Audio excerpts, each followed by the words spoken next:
통합 조정한 것입니다. 존경하는 국민 여러분, 오늘 검찰청이 폐지됩니다.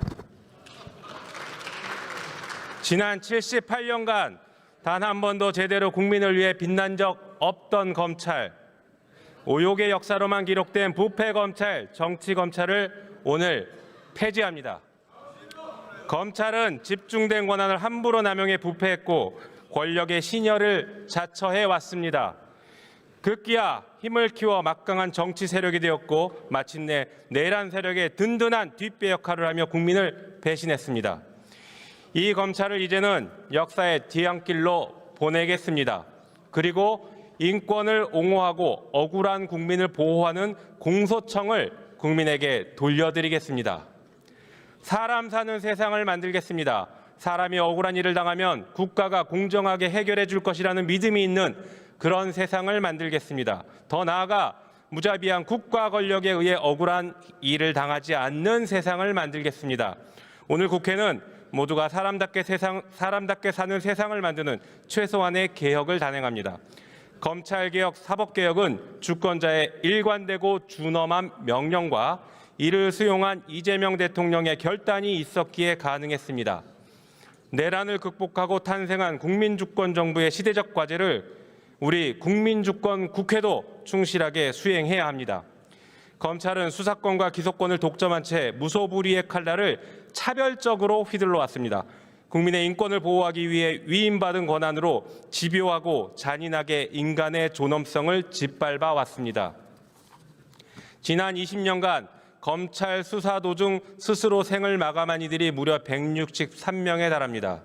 이뿐만이 아닙니다. 서울시 공무원 간첩 조작 사건, 김학의 성접대 사건, 쿠팡 퇴직금 미지급 사건, 형제복지원 사건, 순천 청산가리 막걸리 사건, 강기훈 유서대필 조작 사건 등에서 보듯 검찰은 봐주기 수사, 강압과 회유 압박을 통한 조작 수사 및 기소로 일반 국민의 삶을 송두리째 무너뜨렸습니다. 한편 정치 검찰은 단 하나의 사건만으로도 국가의 운명을 바꿀 수 있었습니다. 검찰은 대장동 사건, 쌍방울 사건을 조작 수사하여 당시 제1야당 대표이자 유력한 대선 후보를 없애려 시도했습니다. 만약 그들이 성공했다면 지금의 국민주권 정부는 탄생하지 못했을 것이고 우리는 코스피 6천 시대는커녕 혼란과 탄압만 가득한 세상, 내란범들과 검찰이 지배하는 독재국가에서 고통받고 있었을 것입니다. 이렇듯 검찰은 단 한 사건만으로도 우리 국민들의 삶에 엄청난 피해를 끼칠 수 있는 권한을 남용해 왔습니다. 지난 12.3 내란의 밤 영화의 추위 속 아스팔트 위에서 응원봉을 들며 민주주의와 검찰 정권에 맞선 빛의 혁명 시민의 위대한 저항 덕분에 우리는 내란을 극복하고 지금 이 자리에서 검찰개혁의 과업을 달성할 수 있게 되었습니다. 검찰이 바로 서야 나라가 바로 선다 라고 말씀하신 김대중 대통령으로부터 시작된 검찰개혁은 노무현 대통령과 민주당이 이어받아온 민주진영의 오랜 수건이었습니다.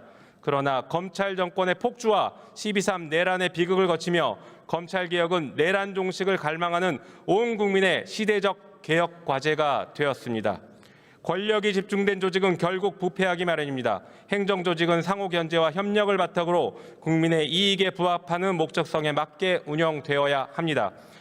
이번 법안 통과를 통해 그 어떤 권력도 국민 위에 군림할 수 없다는 준엄한 헌법 정신을 다시금 증명해 낼 것입니다. 국민 여러분, 그리고 존경하는 선배 동료 의원 여러분, 오늘 검찰은 폐지되나 검찰개혁이 끝난 것은 아닙니다. 수사와 기소의 완전한 분리, 견제와 균형의 안정적 작동, 국민의 검사로 거듭날 공소청의 새로운 조직 문화 안착 등을 통해 비로소 완성될 것입니다. 국민이 명령한 시대적 과제를 완수하기에 끝까지 함께해 주시기 바랍니다. 보다 자세한 내용은 단말기에 회의 자료를 참고해 주시고 아무쪼록 우리 위원회에서 제안하고 심사 보고한 대로 의결해 주시기 바랍니다.